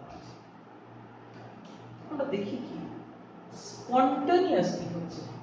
এটা যদি না থাকতো, প্রথম যদি না থাকতো তাহলে একসঙ্গে দুজন লাগাতো কিরকম, এখানে কে বেশি আছে, চিনি বেশি আছে, তাহলে যদি এটা না থাকতো, যদি এটা না থাকতো তাহলে কি হতো বলতো, চিনির অণুগুলো এই দিক থেকে এই দিকে, আর এখানে জলের অণুগুলো এই দিক থেকে, মানে এই জলটা এই দিক থেকে এই দিকে যেত আর চিনিটা সুগার মলিকিউল এই, তো তখন সেই প্রক্রিয়াটা তো ব্যাখ্যা মানে মাঝখানে কোনো তখন হচ্ছে ডিফিউশন। কিন্তু এখন আমরা তো এটা দেখছি না, আমরা এর মধ্যেখানে কি দেওয়া আছে, একটা semi permeable membrane. This membrane does not allow to move the solute because এর মধ্যেখানে যে ছোট ছোট ছিদ্র যেগুলো আছে, সে ব্যাপারটা হচ্ছে অনেকটা এরকম চারকোনা গেট যেগুলো থাকে না, দেখবো অনেক ক্ষেত্রে এটিএম এর সামনে বা এরকম একটা গেট থাকে, দেখবো এরকম চারকোনা ক্রস এরকম করে ঘুরে যায়। অথবা যারা মেট্রো ট্রেনে চেপেছো তারা দেখবে টিকিটটা পাঁচ করলে তবে একজন খুলে গেলে তারপর আর একজন যেতে হবে। এক্ষেত্রে কিন্তু জল যেতে পারে, মানে চিনির অণুটা যাওয়ার ইচ্ছা থাকলেও যেতে পারে না, তাহলে কেবলমাত্র জলের অণু যাবে। কোন দিক থেকে কোন দিকে যাবে, এই দিক থেকে এই দিকে। তাহলে এইটা ছিল কি কম ঘনত্ব বিশিষ্ট দ্রবণ, আর এটা অধিক ঘনত্ব বিশিষ্ট দ্রবণ, মোর কনসেন্ট্রেটেড, অধিক ঘনত্ব। তাতে কেবলমাত্র সলিউটের মলিকিউলগুলো ট্রাভেল করতে পারে। এখন সলিউটের মলিকিউলগুলো কি দায় করেছে, কেন তারা যেতে চায়? শোনো, এর কেমিক্যাল পটেনশিয়াল মানে তা আবার তুমি যদি বলো যে না এরকম সবসময় দুটো দ্রবণ নিতে হবে তার তো কোনো মানে নেই। হ্যাঁ, দুটো দ্রবণ নিতে হবে তার কোনো মানে নেই। আমি এক জায়গায় শুধুমাত্র এই এক কাজ করব, এখানে একটা সেমি পারমিয়েবল মেমব্রেনের মধ্যে কিছু স্টার্চ বা চিনি এখানে নিয়ে দিলাম, আর বাইরে জল নিয়ে দিলাম। যেমন কিশমিশের ক্ষেত্রে শুকনো কিশমিশকে জলের মধ্যে দিলে পরে এখন এইখান থেকে জলগুলো ওয়াটার মলিকিউলগুলো এদিকে যাবে, এবং উইথ রেসপেক্ট টু ওভারনাইট তুমি যদি রেখে দাও তাহলে এটা ফুল করবে। প্রশ্ন হচ্ছে কেন? চলো ভালো করে মন দিয়ে শুনো। বলা হচ্ছে যে বিশুদ্ধ দ্রাবক মানে পিওর সলভেন্টের এই যে মলিকিউলগুলোর মধ্যে কেমিক্যাল পটেনশিয়াল বেশি থাকে। কেমিক্যাল পটেনশিয়াল বেশি মানে কি, মানে সোজা কথা হচ্ছে এটাকে মেজারমেন্ট করা হয় ফ্রি এনার্জি দিয়ে। ক্লাস 11 তোমরা ফ্রি এনার্জি করেছো, কি ফ্রি এনার্জি থাকে? একটা সাবস্টেন্সের মধ্যে তিন রকম মানে যে এনার্জি থাকে তাকে দু রকম ভাবে পাওয়া যায়। মানে আমরা বলেছিলাম H = G + Ts, enthalpy = free energy plus এটাকে বলে আনঅ্যাভেলেবল ওয়ার্ক। আনঅ্যাভেলেবল ওয়ার্ক মানে যে শক্তি, the energy to which we cannot convert into equivalent amount of work, এটাকে কাজে পরিণত করা যায় না, সেটাকে বলা হয় অকেজ, অলভ্য শক্তি। আর এইটা হচ্ছে যে শক্তিটাকে কাজে পরিণত করা যায়। যেমন আমি একটা আমার একটা কন্টেক্ট, আদারওয়াইজ আমি একটা আমার উদাহরণ দিচ্ছি। আমার এখানে একটা বাড়ি আছে, ধরো এই একটা মোটরসাইকেল আছে ইত্যাদি। এই সবগুলোকে আমি যে কোনো দিন, আমি যদি আমার এই শহরের বুকের যে বাড়ি সেটাকে যদি বিক্রি করে দেবো বলি, তাহলে যে কোনো দিন লোকে কিনে নেবে, তাহলে সেটা আমার কাজের আসবে টাকা। কিন্তু আমার একটা গ্রামে অনেক বড় বাড়ি আছে, সেটাকে দান করে দিলেও কেউ নেবে না, ওটা ইটের পাঁচা ছাড়া আর কিছু না। তাহলে ওইটা আমার ব্যাড ইনভেস্টমেন্ট, ওটা হচ্ছে আমার আনঅ্যাভেলেবল, তাই না? তাহলে সেই রকম এই মানে প্রত্যেকটা, এবং তোমরা জানো ক্লাস 11-এ তোমরা জানো একটা প্রক্রিয়া স্বতঃস্ফূর্ততা, স্পন্টেনিয়াস কন্ডিশন হচ্ছে ডেল্টা জি নেগেটিভ হতে হবে। তাহলে এই জায়গাতে এই ডেল্টা জি মানটা হাই থাকে, তাহলে ও যখন সরে সরে যায়, ও উল্টো দিকে এটাও তাই চিনির অণুগুলোর মতো এক্ষেত্রেও এর যা ডেল্টা জি, এর যে জি এর ভ্যালু, জি ভ্যালুটা বেশি থাকে, ও যায় কিন্তু চাইলে তো যেতে পারছে না, ওটা আটকে দিচ্ছে। সেই জন্য to decrease the delta G, এইটাকেই তখন কেমিক্যাল, মানে কেমিক্যাল পোটেনশিয়াল কাকে বলে? The energy that can be absorbed or that can be absorbed or released due to change in the particle number of the given species, মানে কোন একটা স্পিসিসের এই নড়ে সরে যাওয়ার জন্য যে এনার্জি চেঞ্জ, তাহলে এই কেমিক্যাল পোটেনশিয়ালটাকে কমানোর জন্য এই অবস্থায় মানে কি ঢুকতে হবে, কেউ মাথা দিকে দেওয়া নেই, এটা তার নিজের প্রয়োজন, এর কেমিক্যাল পোটেনশিয়ালকে কমানোর জন্য যেহেতু এ পেনিট্রেট করতে পারছে সেই জন্য ঢুকে যাচ্ছে। কতক্ষণ ধরে ঢুকছে? যখন এই জায়গার কেমিক্যাল পোটেনশিয়াল এবং জল এই কিসমিসের ভিতরে ঢুকে যে কেমিক্যাল পোটেনশিয়াল, এই দুটো যখন সমান হয়ে যাবে ততক্ষণ পর্যন্ত। কিন্তু ভুলেও কিসমিসের ভিতরের যে সুগার সেটা বেরিয়ে আসতে পারছে না, বা স্টার্চ অংশ যেটা বেরিয়ে আসতে পারছে না, তাহলে দেখো এই process osmosis is a one directional process. Only the solid molecule can move, but only the solvent molecule can move. সুতরাং বেশি ঘনত্বের থেকে কম ঘনত্ব, বেশি ঘনত্ব থেকে কম ঘনত্ব তো সব ক্ষেত্রেই যাবে। তাহলে দ্রবণের ব্যাপনের থেকে এটা স্পেসিফাই করতে গেলে এইটাই বলা উচিত যে এই ক্ষেত্রে কেবলমাত্র দ্রাবকের অণুগুলো কি করে মুভ করে কতক্ষণ পর্যন্ত চলতে থাকবে না, যতক্ষণ পর্যন্ত। আর অপরপক্ষে ব্যাপনের ক্ষেত্রে কি ছিল, দ্রাব এবং দ্রাবক বোথ সলিউট অ্যান্ড সলভেন্ট, কারণ সেখানে কোনো ব্যারিয়ার নাই, এখানে চলতে থাকে। তাহলে ব্যাপন আর অবিশ্রবণে the basic difference between diffusion and osmosis is diffusion হচ্ছে রিভার্সিবল প্রসেস, উভমুখী, আর এটা হচ্ছে একমুখী। আশা করি বোঝাতে পারলো। আশা করি মানে অবিশ্রবণ ব্যাপারটা কি, অবিশ্রবণ এখন অবিশ্রবণ চাপ বলিনি। তাহলে অবিশ্রবণ তাহলে কোন দিক থেকে কোন দিকে হবে বলো তো? এই দিক থেকে এই দিকে জলের অণুগুলো যায়, যেতে শুরু করবে। Water molecule will move, water molecule, only water molecule will move. কতক্ষণ পর্যন্ত না, যতক্ষণ পর্যন্ত না, তাহলে প্রথমে কি ছিল, C2 is greater than, এটা ছিল C1, এই অসমোসিস হতে শুরু করবে, অসমোসিস হতে শুরু করবে কতক্ষণ, যতক্ষণ পর্যন্ত C1 = C2, যখন দুটো আরত্ব সমান হবে সেই ততক্ষণ পর্যন্ত অবিশ্রবণ। এখন দেখো তুমি যদি এইবার এই দিক থেকে যেদিকে ন্যাচারাল অবিশ্রবণ হওয়ার কথা, মানে C1 থেকে C2 এই দিকে তুমি যদি চাপ প্রয়োগ করো, প্রেসার দিলে যতটা আসার কথা এদিকে যদি চাপ দিতে থাকো তাহলে ঠিক ফ্লোটা কমে যাবে। এদিক থেকে যতটা যাওয়ার কথা এদিকে যদি চাপ দিয়ে দাও তাহলে ফ্লোটা কমবে।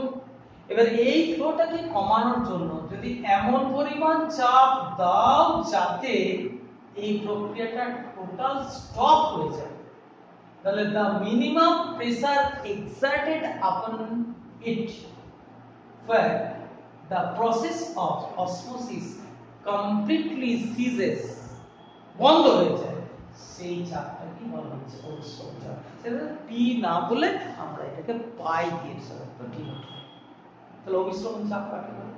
একটি মানে একটি স্বাভাবিক অভিশ্রবণ প্রক্রিয়া ঘটাকে ব্যাহত হতে, to stop the natural osmosis process, the minimum pressure exerted upon it is known as osmotic pressure. তাহলে সর্বনিম্ন যে চাপ প্রয়োগ করলে এটা অভিশ্রবণ প্রক্রিয়া ব্যাহত হয় তাকেই বলা হচ্ছে তোমার কি অসমোটিক প্রেসার।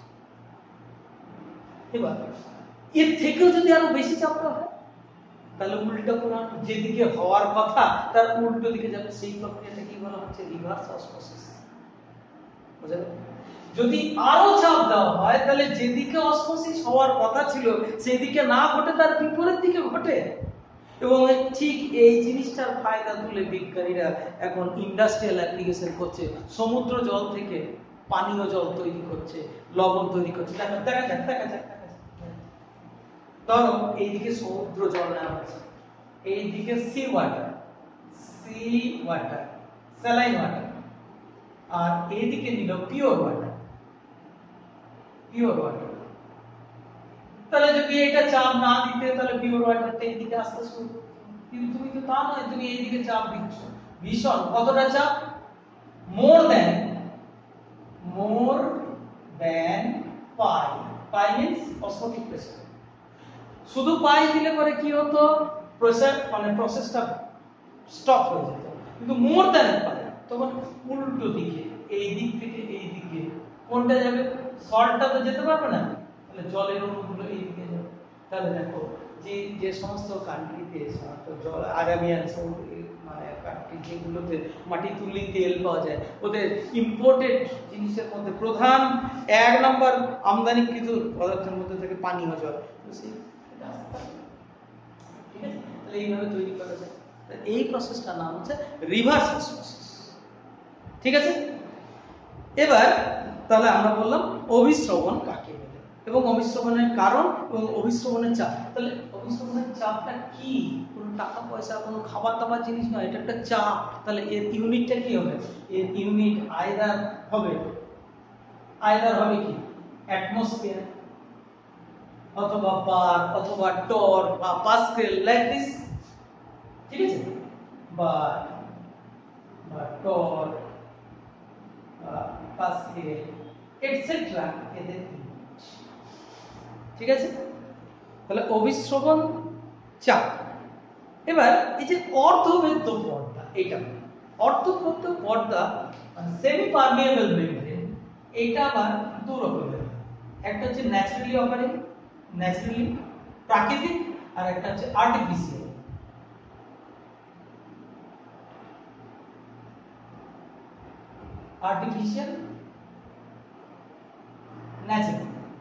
ন্যাচারাল এটার মধ্যে যেমন হচ্ছে মাছের পটকা, তার থেকে আরো ভালো দেখা যায় ডিমের ওই অ্যালবুমিন মানে সাদা অংশ, মানে সব থেকে ভালো বোঝা যায় একটা ডিমকে যদি হার্ড বয়েল করা যায়, ভালো করে সিদ্ধ করবে, তারপর খোসাটাকে ছাড়ানোর আগে টুকটুক করে ভাঙলে নিয়ে আস্তে আস্তে করে ডিমের খোসাটা ছাড়ালে পরে দেখবে একটা পাতলা মেমব্রেন দেখা যায়, সেটাই হচ্ছে সেমি পারমিয়েবল মেমব্রেন। ঠিক আছে, তাহলে ডিমের অ্যালবুমিন এবং বাইরের যে ক্যালসিয়াম কার্বনেট এর যে আস্তরণ, মানে ডিমের খোলা এবং অ্যালবুমিনের মধ্যে আমাদের ডায়াফ্রাম মেমব্রেন, মানে হৃৎপিণ্ডে, প্রত্যেকের হৃৎপিণ্ডের মধ্যে যেটা আছে, এগুলো হচ্ছে সব ন্যাচারাল। স্যামুয়েল লেদার এটা বলে। ঠিক আছে, ওই শুয়োরের ইয়েতে থাকে, স্টমাকে থাকে। আর আর্টিফিশিয়ালের মধ্যে যেটা প্রচুর প্রয়োগ এখনকার দিনে, আর্টিফিশিয়ালের মধ্যে হচ্ছে কপার ফেরোসায়ানাইড, এটা সাবস্টেন্স, মানে একটা কপার ফেরোসায়ানাইড,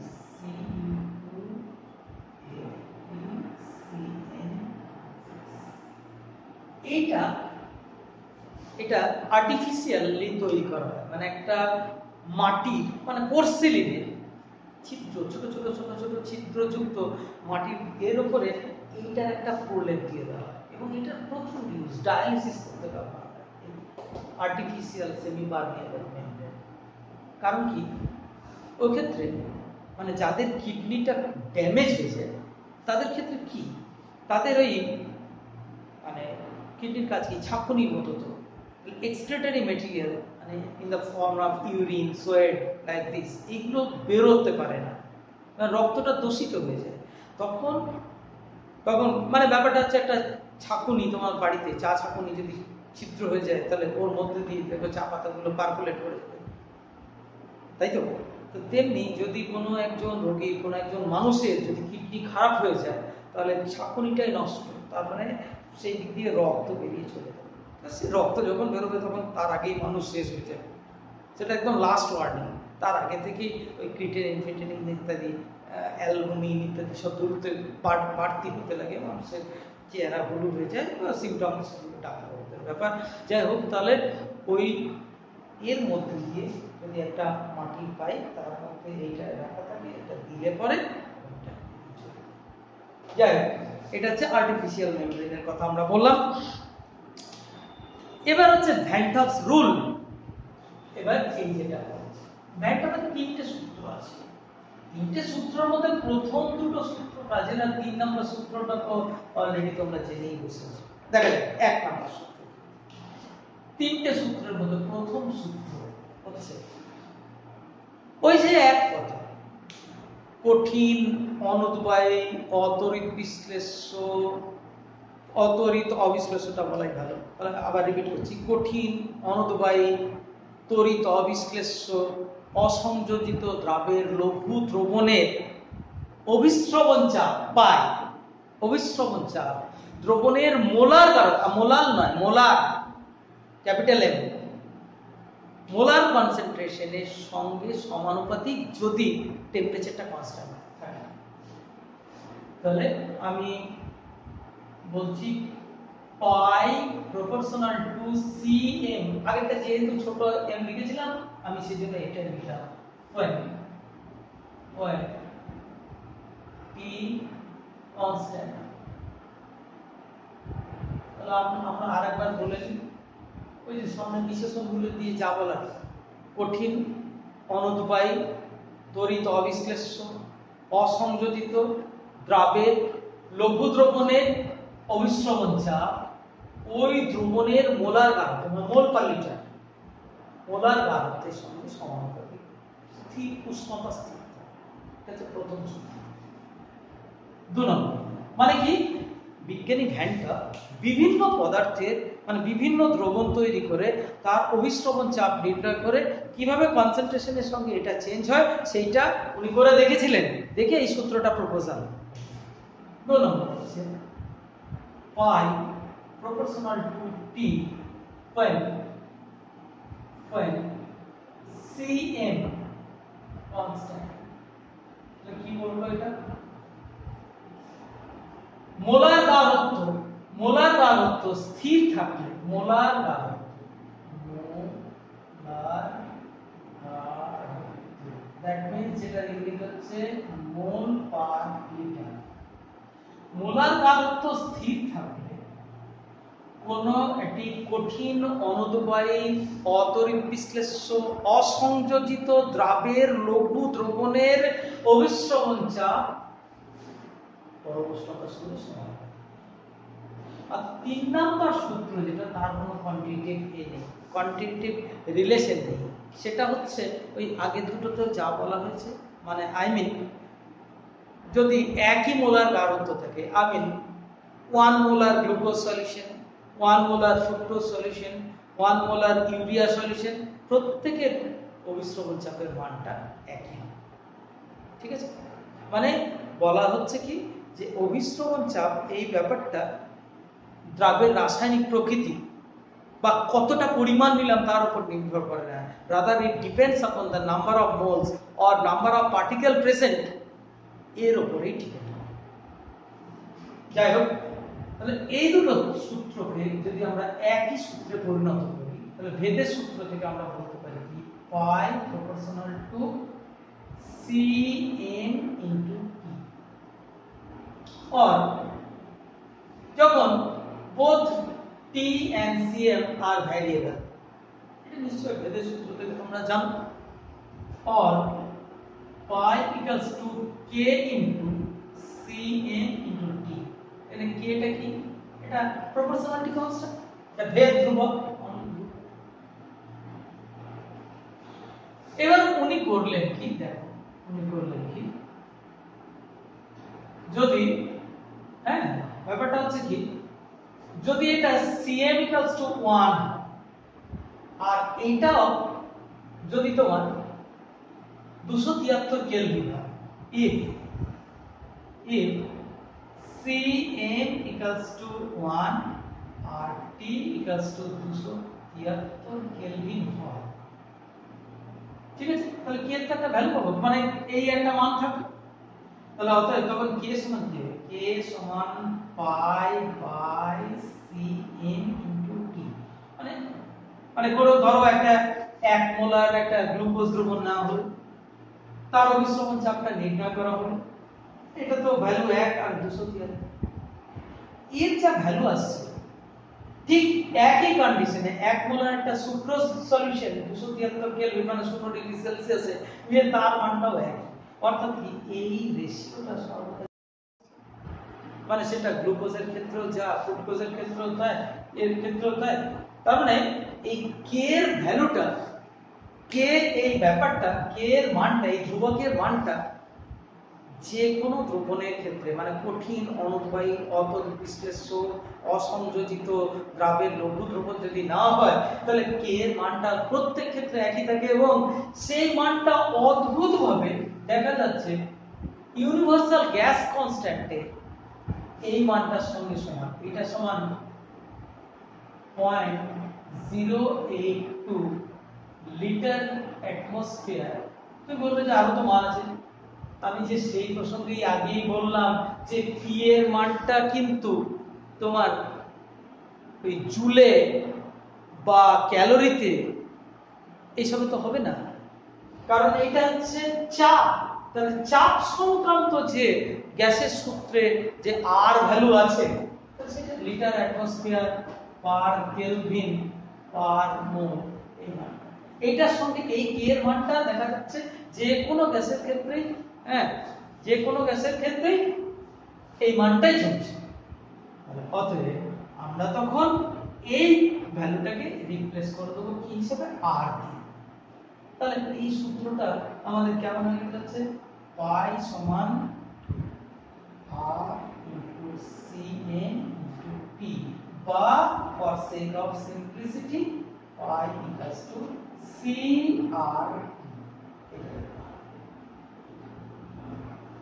পাই = CR, এটাই হয়ে গেল আমাদের, এটা হয়ে গেল ভ্যান টপ সূত্রের গাণিতিক রূপ। সেই একই রকম ঘটনা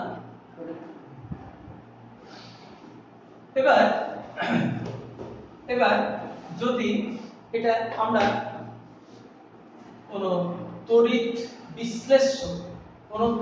বিশ্লেষ্য পদার্থ যদি না হয়, তাহলে তখন সূত্রটা কাস্টমাইজড হয়ে যাবে like this, pi = I * CRT, এই I ফ্যাক্টরটিকে যদি তিনি আবিষ্কার করেছেন, এটাই ভ্যান্টা factor. Well, now it's time to explain what is Van 't Hoff factors. What is Van 't Hoff factors? তার আগে আরো কয়েকটা জিনিস আমরা দেখিয়ে নিই, তাহলে এটা গেল। এবার এই অভিস্রবণ চাপ যে একটা কোলিগেটিভ প্রপার্টি, তুমি কি করে প্রমাণ করবে? ওই তো বললাম যে তুমি দেখো 1m glucose C6H12O6 solution, 1m C12H22O11 solution, 1m urea মানে CONH2 solution নাও। এটা যদি পাই 1 হয়, এটা পাই 2 হয়, এটা পাই 3 হয়, তাহলে দেখা যাবে from experiment we can see pi 1 = pi 2 = pi 3, যদি টেম্পারেচারটা একই, তাহলে একই উষ্ণতায় সমমোলার দ্রবণে অভিস্রবণ চাপের মান হলো সমান। তাহলে আমরা বলতে পারছি যে এটা পরিমাণের উপর ডিপেন্ড করে না, এগুলো মোল সংখ্যার উপর, তাহলে যেটা মোল মানে দ্রবণের যে গঠনটা তার কেবলমাত্র মোল সংখ্যার উপর ডিপেন্ড করে, তাকে তো কি বলা হয়, তাকে বলা হয় তোমার তাকে বলা হচ্ছে কলিগেটিভ প্রপার্টি। হলো? তাহলে এটা আমাদের প্রুফ হয়ে গেল। এখন আর একদম শেষের দিকে প্রায় চলে এসেছি। এখন আমাদেরকে এটা দেখতে হবে। আমাদের দেখো এইটা দিয়ে মানে তাহলে আমাদের কাছে এখন ক্যাপিটাল হলো পাই ইকুয়ালস টু সি আর টি, এই সূত্র। এখান থেকে আমাদের এই সূত্রের সাহায্যে ভ্যান টফ সূত্রের সাহায্যে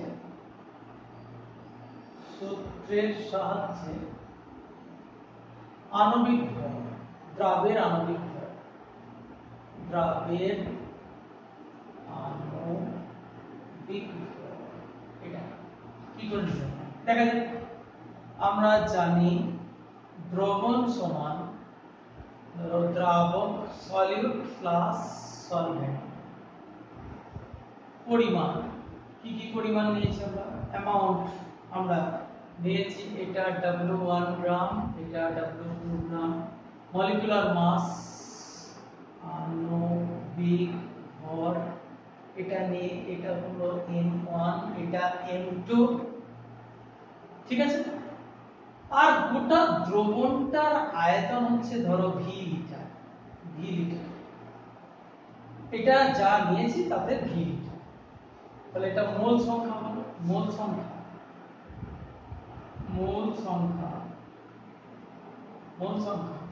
এটা N2 equals to W2 by M। তাহলে এত মোল থাকে কত? V litre. তাহলে আমরা ক্যালকুলেট করি।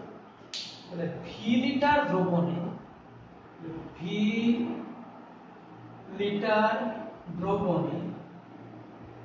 থাকে W2 by M2 mole দ্রাবক। 1 litre দ্রবণে কত? W2 by M2 তাহলে 1 লিটার দ্রবণে যত মোল থাকে এই টার্মটাকে কি বলা হয়? এটাকে CM, ঠিক আছে। আমাদের এইটা জিজ্ঞাসা,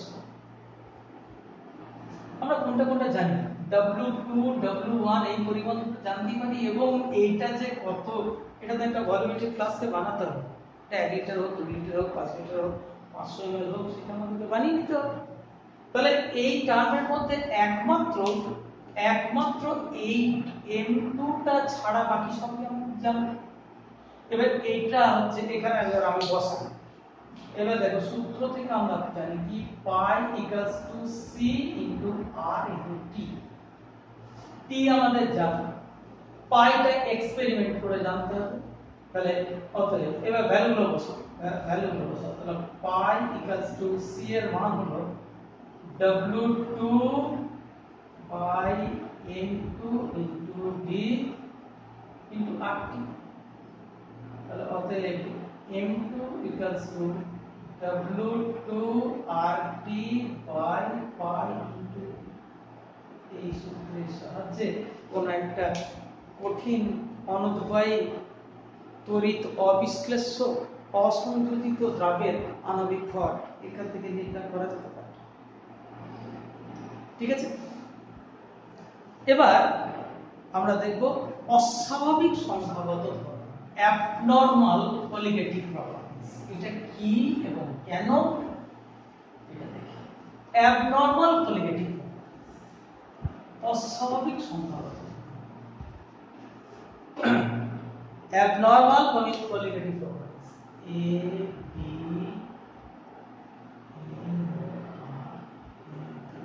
abnormal colligative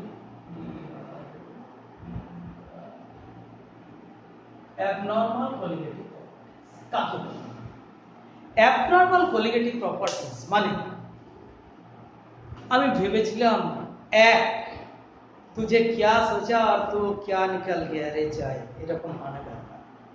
ফুলের ডায়লগ বলা মানে ব্যাপারটা হচ্ছে আমি কি ভেবেছিলাম আর কি পেলাম। ধরো আমি লাস্টেরটাই দেখি, তুমি ধরো পাই ইকুয়ালস টু সি আর টি, তোমার একটা দ্রবণে সি দিয়ে দিল, ধরো সি এর মান দিয়ে দিল, তাহলে তোমাকে বললো একটা NaCl দ্রবণ নিয়েছি, সি সমান 0.1 মোল মানে 0.1 এম,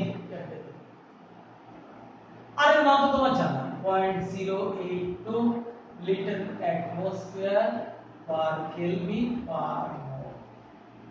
আর টি এর মান গুলো দিল ধরো 27 ডিগ্রি সেলসিয়াস, আমরা হচ্ছে 300 কেলভিন। তাহলে from this value you can, তাহলে এই ভ্যালু থেকে তুমি পাই থিওরিটিক্যাল মানে কত পাওয়া উচিত সেটা তুমি নির্ণয় করে নিতে পারো। এবার তাহলে তুমি আগে থেকে জেনেই, যেমন আমরা করি একটা পরীক্ষায়, ও আমি এই অঙ্কটা ঠিক করে নিয়েছি তাহলে আমি এত পাবো, তাহলে সেটাই হচ্ছে আমার থিওরিটিক্যাল। এইবার রেজাল্ট বেরোলো কি, যা পাওয়ার যত পেলে, এবার তোমার একটা এক্সপেরিমেন্ট করো, পাই এক্সপেরিমেন্ট করো। তখন তোমার কোনটাকে মানতে হবে বলো তো, বেশি ঠিক কোনটা, যেটা এক্সপেরিমেন্ট, তাই না? যদি সমান হয় তাহলে তো অ্যাবনর্মালিটির কোনো ব্যাপার নেই, কিন্তু যদি এইটা আর এইটা এক না হয়, নট ইকুয়ালস টু হয়, তখন এইটা বলে। তাহলে তাহলে অস্বাভাবিক সংখ্যাগত ধর্ম কাকে বলে বললাম? সংখ্যাগত ধর্ম তো চারটিকে দিয়ে প্রকাশ করা হয়। চারটি কি কি প্রথমে বলেছিলাম? বাষ্পচাপের আপেক্ষিক অবনমন, হিমাঙ্কের অবনমন, স্ফুটনাঙ্কের উন্নয়ন আর অভিস্রবণ চাপ। তাহলে যে কোনো একটা, যে কোনো সংখ্যাগত ধর্মের তাত্ত্বিক মান, মানে যে কোনো চারটির মধ্যে এনি ওয়ান, তার থিওরিটিক্যাল ভ্যালু আর তার এক্সপেরিমেন্টাল ভ্যালু যদি সেম না হয়, তখনই তাকে বলা হচ্ছে অ্যাবনর্মালিটি। এখন ভাই এই অ্যাবনর্মালিটি কেন, এটা কেন? তার দুটো ধরনের কারণ থাকে। তাহলে কজ অফ অ্যাবনর্মালিটি, এটা cause of abnormality,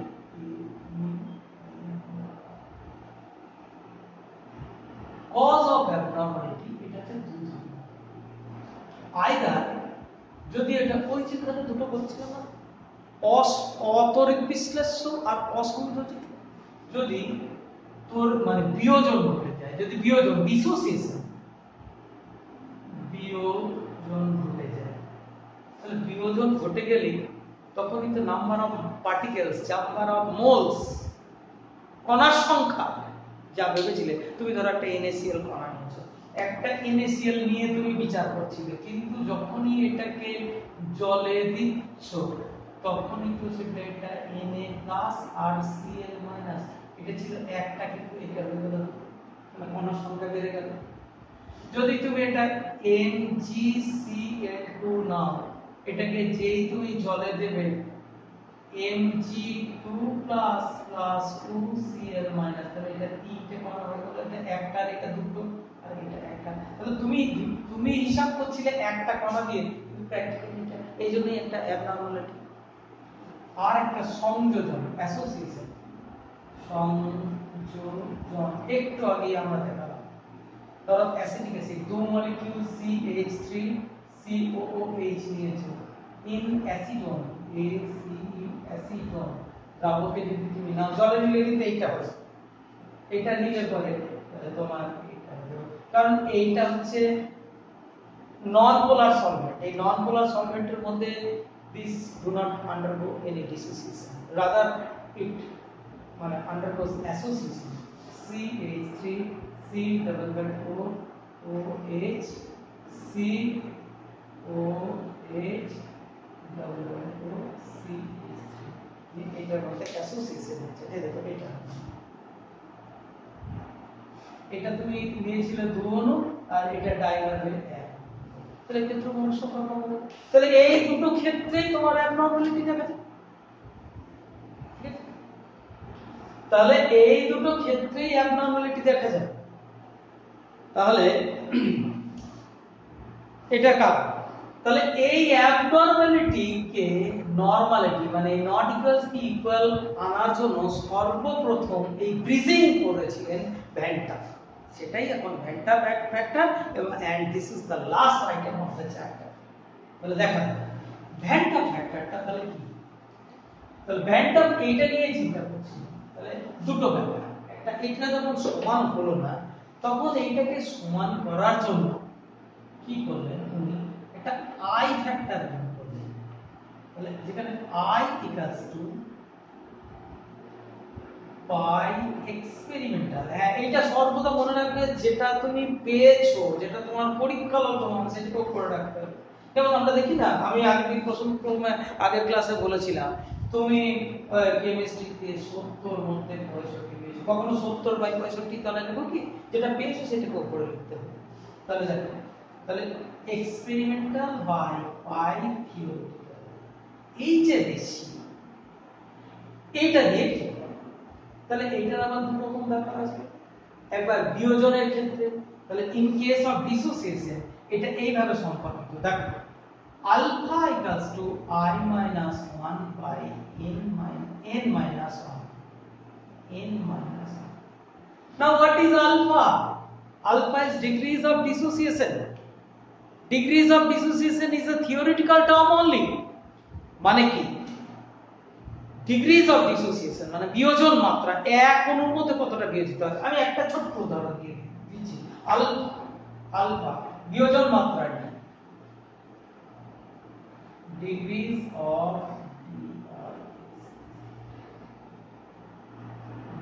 of dissociation.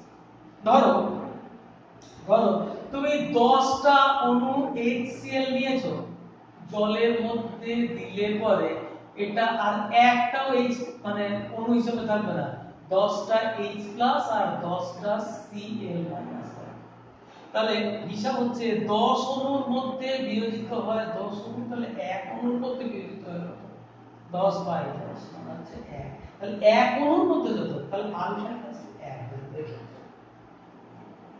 On the other hand, তুমি অ্যাসিটিক অ্যাসিড নিয়েছো, you have taken acetic acid, you know the weak electrolyte CH3COOH, এটাও 10 অণু নিয়েছো, কিন্তু এটা তো ভাঙে না পুরোপুরি জলে দিলে,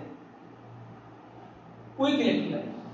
ধরো দুটো ভেঙেছে, দুটো অনলি 2, তাহলে অ্যাট ইকুইলিব্রিয়াম এটা কি হবে, 2H+ আর 2CH3COO-, আর এটাই কটা পড়ে থাকবে 10 এর মধ্যে, তাহলে 10টার হিসাব পাওয়া গেল।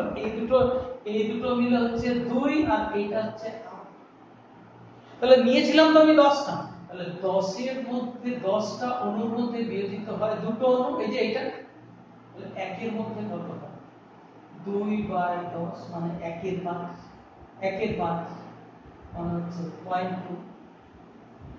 0.2 মানে কি, তাহলে ধরো আমি এটাকে এটা পিক্টোরিয়াল রিপ্রেজেন্টেশন দিচ্ছি, 1টা 2টো 3টে 4টে 5টা 6টা 7টা 8টা 9টা 10টা। শোনো দেখো এইটা, তার মানে এইটুকু বিয়োজিত হয়েছে আর এটা থেকে গেছে 1/5 অংশ বিয়োজিত হয়ে গেছে, এটা কি তাই কি বোঝায়?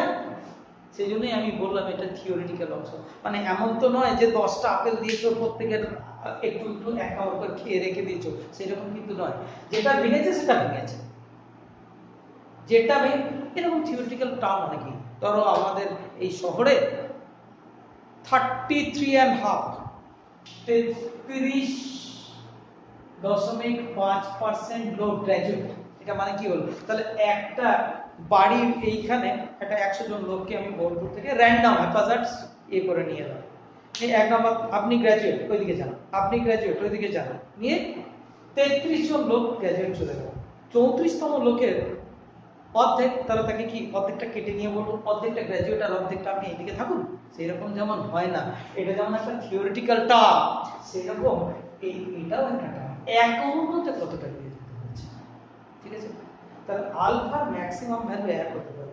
যাই হোক, তাহলে ডিগ্রিজ অফ ডিসোসিয়েশন বোঝা গেল, এইটা মানে আমরা বললাম যে এক অণুর মধ্যে যতটা বিয়োজিত হতে পারে তাকেই বলা হচ্ছে ডিগ্রি।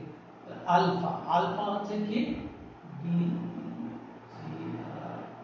ডিগ্রিজ অফ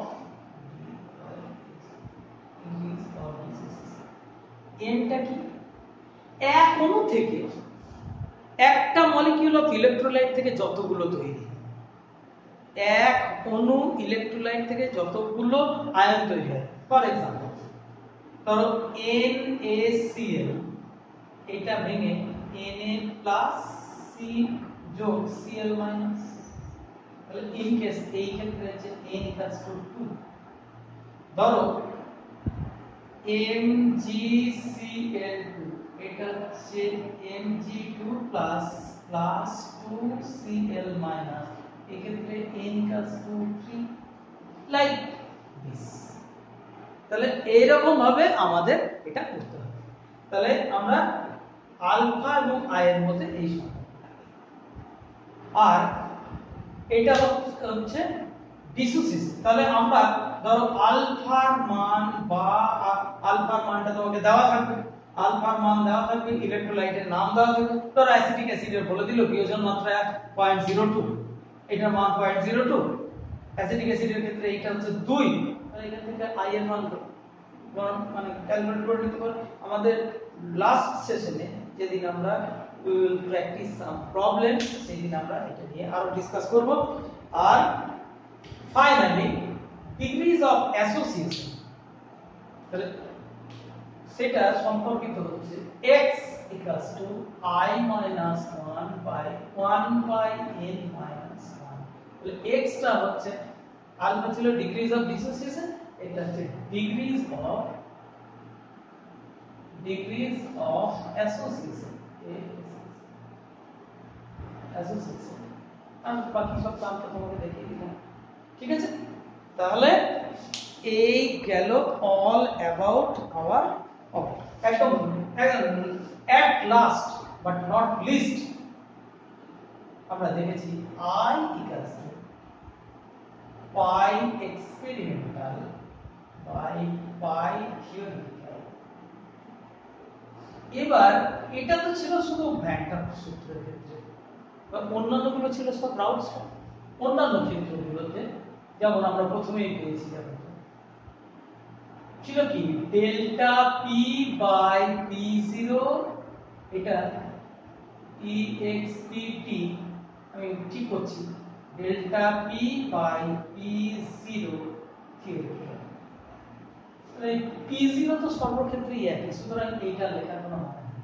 তাহলে ব্যাপারটা হয়ে যাবে delta P experimental, P zero কেটে যাবে, experimental by delta P theoretical. মানে এর ক্ষেত্রেও যেমন এইটা ভাগ, সেই জন্যই আমি বারবার করে প্রত্যেক ক্ষেত্রে এই I ইকুয়ালস টু এই সূত্রটাই I লাগিয়ে দিয়েছিলাম প্রথম থেকে, যদিও তখন ভ্যান্টা ফ্যাক্টর আমরা ডিসকাস করিনি। পরেরটা আমাদের কি ছিল, delta T B experimental by delta T B theoretical সমান delta T F experimental by delta TF। তাহলে প্রত্যেক ক্ষেত্রেই আমাদের থিওরিটিক্যাল পোরশন এই চ্যাপ্টারের ক্ষেত্রে শেষ হলো। আমরা এর পরের দিনে নেক্সট ক্লাসে অর্থাৎ লেকচার 5 তাতে আমরা will practice numerical problem. Thank you.